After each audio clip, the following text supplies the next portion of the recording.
नमस्कार, किस्सा यूपी का देख रहे हैं और मैं हूं आपके साथ दिव्या सिंह। उत्तर प्रदेश में सीएम योगी का एक्शन कट्टरपंथियों और विपक्ष की नींद उड़ाने वाला होता है। जब भी किसी मामले में सीएम योगी का हंटर चलता है तो उनकी बेचैनी बढ़ने लगती है।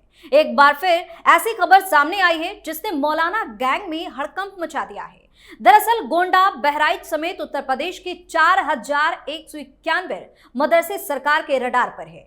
इन मदरसों में फंडिंग को लेकर सवाल उठ रहे हैं और यह भी जांच का हिस्सा होगा कि क्या ये मदरसे विधिवत रजिस्टर्ड है या भी नहीं। गोंडा जिला अल्पसंख्यक कल्याण अधिकारी को शासन ने एक पत्र भेजा है जिसमें यूपी एटीएस की अलग अलग यूनिट को सभी मदरसों की जांच करने की रिपोर्ट सौंपने के निर्देश दिए गए हैं। निर्देशक का पत्र मिलने के बाद महकमे में हड़कंप मचा हुआ है।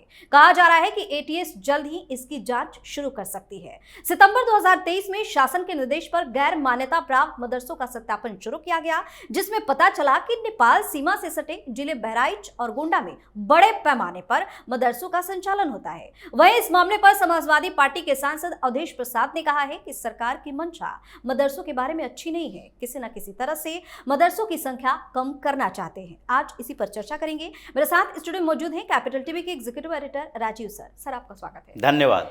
खबर तो सामने आ गई है, लेकिन मौलाना गैंग में तो हड़कंप समझ में आ रहा है। ये समाजवादी पार्टी की बेचैनी क्यों बढ़ी है? देखिए, अवधेश प्रसाद कह रहे हैं कि सरकार मदरसों की संख्या कम करना चाह रही है।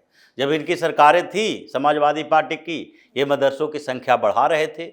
जैसे मदरसों से डॉक्टर, इंजीनियर, कलेक्टर निकलता है, मदरसों में पढ़ाई किस बात की होती है ये समाजवादी पार्टी के नेताओं को बोलना चाहिए। अवधेश प्रसाद को तो खुद ही पता नहीं होगा कि पढ़ाई क्या होती है, एजुकेशन क्या होता है। इन लोगों ने तो जबरदस्ती एक्सीडेंटल कुछ डिग्रियां ले ली और एक्सीडेंटल लीडरशिप तैयार हो गया, लीडर बन गए। और इसीलिए इन लोगों को समझ नहीं आएगा कि पढ़ाई लिखाई का असर प्रदेश के लिए या पूरे देश के लिए क्या होता है। आप एक जाहिल कौम पैदा करना चाहते हो या पढ़ा लिखा वर्ग पैदा करना चाहते हो जो कम से कम तार्किक हो, वो अंधा ना हो, वो ऐसा ना हो कि माइक से आवाज आए और सब हाथों में पत्थर लेकर सड़क पर आ जाए। यही जाहिल कौम पैदा करना चाहता है। मदरसों में होता क्या है, पहले समाजवादी पार्टी के नेता ये बता दे कि वो मदरसों को डिफेंड कैसे करते हैं और किस आधार पर करते हैं। क्योंकि इनको एक ही मकसद इनका लगता है और वो मकसद है कि जब तक मुसलमान जाहिल रहेगा, समाजवादी पार्टी या राष्ट्रीय जनता दल या कांग्रेस जैसी पार्टियों के झांसे में आता रहेगा। जब ये कौम थोड़ा सा समझदार हो जाएगा, समझदारी का मतलब ये होता है कि ये उस लेवल पर आ जाएगा कि मुद्दा आधारित राजनीति में ये वोटिंग पैटर्न अपना बदले। वोट करने का आधार धर्म को न बनाए, बल्कि वोट करने का आधार विकास को बनाए, अपने वर्ग की भलाई को बनाए, या फिर यह बनाए कि कौन सा नेता बेहतर काम कर सकता है, विजन को बनाए। जब ऐसा करना शुरू कर देगा तो टैक्टिकल वोटिंग नहीं कर पाएगा। एक ही पार्टी को सारे अंधों की तरह वोट दे दिए, जैसे भेड़ वाली बात है, एक भेड़ कूद जाए आगे वाला कुएं में, सारे कुएं में कूद गए। और उसी तरह की स्थिति पिछले चुनावों में भी हुई। समाजवादी पार्टी उत्तर प्रदेश में मानती है कि मुसलमानों के सबसे बड़ी पार्टी हम ही है। चाहे मुस्लिम लीग आ जाए उत्तर प्रदेश में या ओवैसी की AIMIM आ जाए, यहां के मुसलमान समाजवादी पार्टी को वोट देगा, क्योंकि उनको लगता है कि मुलायम सिंह यादव ने हमारे ऊपर एक एहसान किया है, और वो एहसान है बाबरी मस्जिद विध्वंस के समय। वो एहसान ये चुका रहे हैं अब तक। उन्होंने गोलियां चलवाई राम भक्तों के ऊपर, तो वो तो बड़ा एहसान इसके ऊपर हो गया। चाहे बाबरी मस्जिद खत्म हो गया हो, चाहे उसके बाद भव्य मंदिर बन गया हो, लेकिन फिर भी ये वो एहसान को चुकाना चाहता है। उसी तरह से बिहार में वही एहसान लालू प्रसाद यादव के लिए है कि लालू प्रसाद यादव ने रथ यात्रा आडवाणी की रोकी थी, आडवाणी को गिरफ्तार कर लिया था। जैसे आडवाणी को बहुत बड़ी सजा मिल गई और उनके रथ यात्रा रोकने से मुसलमानों को बहुत खुशी मिल गई, और उसके बाद ये राम मंदिर का अभियान बंद हो गया।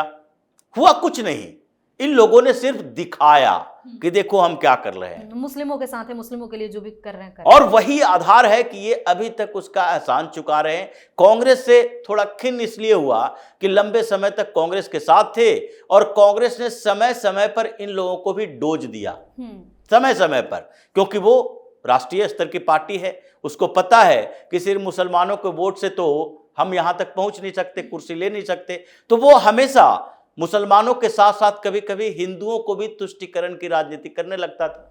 और वही बाबरी मस्जिद के समय में भी हुआ, वही शाहवानों के बाद जब मुसलमान खुश हो रहे थे कि संविधान संशोधन हो गया, राजीव गांधी ने ताला खुलवा दी राम मंदिर की। तो ये बीच बीच की पार्टी रही है। तो मुसलमानों को लगा कि जहां मजबूरी हो, भारतीय जनता पार्टी के खिलाफ सिर्फ कांग्रेस ही हो, वहां पर तो उसे वोट दो, लेकिन जहां पर हमारे पास विकल्प है इसको छोड़ दो। अब यही जाहिलता जो है ये मदरसों में बने रहने से बना रहेगा, ये समझदार नहीं हो सकते। और समाजवादी पार्टी इसी जाहिलता का समर्थन करती है। अब मदरसा शिक्षा की बात हो रही है, मदरसों पर प्रतिबंध लगाने की बात हो रही है। एनसीपीसीआर ने भी रिपोर्ट डाल दी कि देखिए राइट टू एजुकेशन का मखौल मदरसों में उड़ाया जा रहा है। लेकिन सुप्रीम कोर्ट, जहां अल्पसंख्यकों की बात आएगी, मुसलमानों की बात आएगी, तो सुप्रीम कोर्ट को भी दर्द होने लगता है। ऐसे बड़े बड़े मानवाधिकार के, शिक्षा की, स्वतंत्रता के, निष्पक्षता की बात सुप्रीम कोर्ट में बैठे हुए जज करेंगे। लेकिन जैसे ही मुस्लिमों का मुद्दा आया, सारे विचारधाराएं एक तरफ, और एक मानवीयता जागता है कि अगर अल्पसंख्यक समुदाय, बेसिकली अल्पसंख्यक समुदाय जैसा शब्द ही खत्म कर देना चाहिए, ये डिक्शनरी में होना नहीं चाहिए। क्योंकि अल्पसंख्यक बहुसंख्यक की जो परिभाषा इन लोगों ने गढ़ी है राष्ट्रीय लेवल पर, वो परिभाषा होता नहीं है। परिभाषा अल्पसंख्यक और बहुसंख्यक होने का होता है बिल्कुल नीचे के लेवल पर। एक मोहल्ले में अगर 100 घर है और उस मोहल्ले में 100 घरों में से कोई 10-15 घर वाला कम्युनिटी है, तो वो अल्पसंख्यक हो सकता है। अगर उस मोहल्ले में रेशियो 20-25% के करीब सबका है, तो कोई अल्पसंख्यक नहीं है। और उससे ऊपर की तो बात ही नहीं है। सबका दबदबा, वर्चस्व, परेशानियां, जितनी अच्छाइयां, वो सब मोहल्ले के अंदर ही होता है, गांव के अंदर ही होता है। शहरों में देखें या ग्रामीण स्थितियों, ग्रामीण इलाकों में देखें, अगर किसी गांव में सबकी आबादी लगभग आसपास में है, बैलेंस बना हुआ है, तो वहां कोई किसी को दबा नहीं सकता जातीय आधार पर। आर्थिक आधार पर तो कभी किसी को दबाया जा सकता है। लेकिन सुप्रीम कोर्ट के जज भी इसके पक्ष में आ गए, नहीं नहीं, ऐसा नहीं होना चाहिए, सेकुलरिज्म चाहिए, मदरसों को जीवित रहने दो, मदरसों में पढ़ाई होते रहने दो। और फिर ये 80 साल के बाद भी ये मुसलमान क्या कहेगा, हम तो अल्पसंख्यक समुदाय हैं और यहां हम सबसे पिछड़े वर्ग में आते हैं, हमारा विकास ही नहीं हुआ। इनके जाकिर हुसैन से लेकर यहां मौलाना आजाद तक शिक्षा मंत्री इसके कम्युनिटी के रहे, नेहरू के समय तक भी, उस समय से ही शुरू हो गया शिक्षा मंत्री इसके कम्युनिटी के मौलाना आजाद।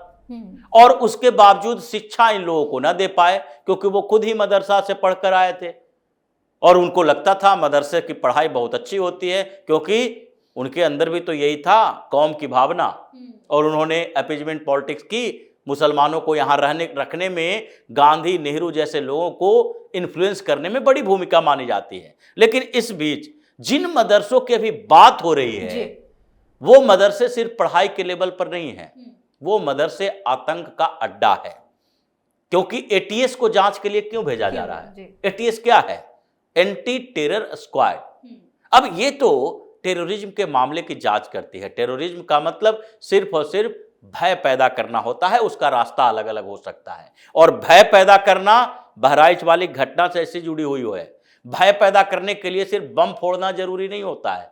भय पैदा करने के लिए किसी को रोकना, टोकना, पत्थर फेंकना, एक आदमी को गोली मारे और 1000 आदमी दहशत में आ जाए, ये भय पैदा करना है। और मदरसों में बात क्या की जा रही है कि जो विदेशी फंडिंग हो रहे हैं और जो इसका रजिस्ट्रेशन है, तो रजिस्ट्रेशन में परेशानी है।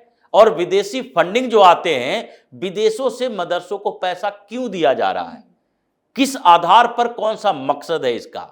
और उसका मकसद पिछले सर्वे में भी पता चला था। तो अब तो एक्शन उन मदरसों पर पहले होगा जिसकी लिस्ट इस बात के लिए तैयार हुई है कि जो विदेश से पैसे ले रहा है। किस आधार पर ले रहे हो?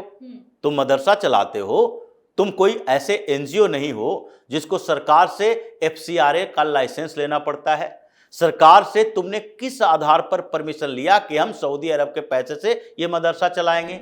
ये तो पूरी तरीके से ब्लैक मनी का रूट है जो अलग अलग इलाकों में ये पनपा रहा है, और पैसे भी, ट्रांजैक्शन भी ब्लैक मनी का ही होता है। तो इसलिए इन मदरसों पर तो ताला लगना ही है, एक्शन होना ही है। ये चाहे सुप्रीम कोर्ट में जाए या इंटरनेशनल कोर्ट ऑफ जस्टिस में चले जाए, ICJ में चले जाए, कोई फर्क नहीं पड़ेगा। योगी की सरकार ने ये पूरी लिस्ट तैयार कर ली है। हालांकि समय लगता है, लोगों को ये लगता है कि अचानक से एक्शन ऐसे हो कि तत्काल सारे मदरसों पर ताला लग जाए और फिर इन लोगों के मस्जिदों की निगरानी होने लगे। ये एक प्रक्रिया है जो कि 2017 के बाद तो शुरू हुई है। तो इतने कम समय में ये पूरी व्यवस्था बदल नहीं सकती है, इसलिए योगी आदित्यनाथ ने ये शुरुआत की है। और इन मदरसों को पर ताला लगते ही इससे जो जिहाद का एक वर्ग पैदा हो रहा है, वो वर्ग पैदा होना कम हो जाएगा। जैसे ही ये लोग स्कूल में जाएगा, इसको पता चल जाता है कि हमारी औकात क्या है। सामान्य स्कूलों में जाओगे और तुम वहां पर पढ़ोगे अरबी और दूसरे लोग मैथ साइंस पढ़ेंगे, तो तुमको पता चलेगा कि हम किस कंपटीशन के दौर में चल रहे हैं। मदरसों से पढ़ के पैदा क्या होगा? मौलाना, मौलवी, आलिम, फाजिल जो भी कर लो, उसके बाद मौलाना ही बनना है तुम्हें। मदरसों में पढ़ाओगे या फिर मस्जिद में अजान दोगे। यही दो काम, यही दो प्रोफेशन तुम्हारे लिए है, और फिर कहोगे कि पिछड़ा है। तो ये एक तरह से देखा जाए तो ये मुस्लिमों में सुधार की गुंजाइश के लिए काम किया जा रहा है, लेकिन मुस्लिम ये बात समझेंगे नहीं। इसके सारे मौलाना उसी रास्ते पर चलता है, उसकी रोजी रोटी है। और जो सो कॉल्ड इंटेलेक्चुअल वर्ग कहा जाता है मुसलमानों में, वो केवल और केवल इस कॉन्स्पिरेसी में लगा रहता है कि हिंदुस्तान में मुसलमानों को इकट्ठा और मजबूत कैसे बनाकर रखा जाए। वो कभी ये सोचता ही नहीं है कि इसके अंदर कोई सुधार होनी चाहिए और इसके फायदे का क्या काम हो सकता है। वो सिर्फ कॉन्स्पिरेसी में लगा रहता है। जो लीगल प्रोफेशन में है वो सुप्रीम कोर्ट, हाई कोर्ट का चक्कर काटेगा। जो बिजनेसमैन है वो इन लोगों को पैसा देकर मस्जिदें बनवाएगा, मदरसा बनवाएगा, इसके कन्वर्जन के रैकेट चलवाएगा। और जो वर्ग दूसरे प्रोफेशन में है वो सिर्फ और सिर्फ ये देखता रहता है कि हमारे इलाके के लोग किस तरीके से मुस्लिम ब्रदरहुड की धारणा के साथ रहें ताकि हिंदुओं से मुकाबला कर सके। तो ये पूरा कौम ही इस रास्ता पर चल रहा है। तो योगी उसी रास्ते को तोड़ने की कोशिश कर रहे हैं, जिसके लिए तैयार कर दी गई है पृष्ठभूमि। अब एक एक करके ऐसे फैसले आने वाले हैं। संघ की बैठक होने दीजिए, संघ की बैठक भी है। अब तो एक के बाद एक ऐसे फैसले आने वाले हैं कि इनकी बेचैनी अभी तो थोड़ी बड़ी है, ये बेचैनी इतनी बढ़ेगी कि कई लोग तो रात को सोएंगे और सोए ही रह जाएंगे। जी, बहुत बहुत धन्यवाद से तमाम जानकारी। धन्यवाद। तो यूपी में अब मदरसे की आड़ में गलत काम करने वाले और हिंदुओं के खिलाफ साजिश रचने वाले तबाह हो जाएंगे, क्योंकि अब 4000 से ज्यादा मदरसों की जांच ATS करने वाली है, जिसके बाद इनकी करतूतों से पर्दा उठ जाएगा। वहीं इस खबर से जहां एक तरफ मौलाना गैंग में अफरा तफरी मची हुई है, तो दूसरी तरफ समाजवादी पार्टी के नेताओं के पेट में जोरों का दर्द शुरू हो गया है। किस्सा यूपी का में आज के लिए इतना ही। अगर आपने अभी तक हमारे चैनल को सब्सक्राइब नहीं किया है तो सब्सक्राइब कर लीजिए, हमारे वीडियो को लाइक कीजिए, शेयर कीजिए, हमारे वीडियो पर कमेंट करके जरूर बताएं कि आपको हमारी खबर कैसी लगी। धन्यवाद।